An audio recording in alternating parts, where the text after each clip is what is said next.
নির্বাচনী প্রচারে যাওয়ার সময় দেবের হেলিকপ্টারে আগুন। মালদার রতুয়ায় কর্মসূচি সেরে ফেরার পথে হেলিকপ্টারে ধোঁয়া বেরোতে থাকে।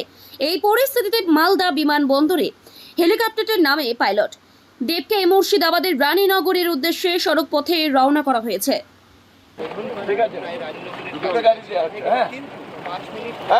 এর গাড়ি কোথায়? সন্তোষের গাড়ি লাগবে না, ওই গাড়িটা লাগবে না। লাগবে না? না, এই গাড়িটা যাচ্ছে, ওদের আরেকটা গাড়ি যাবে। ঠিক আছে।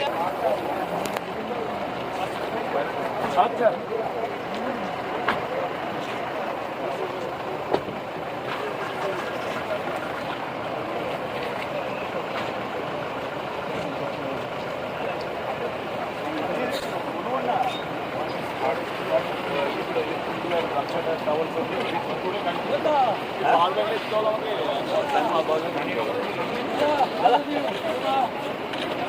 দাদা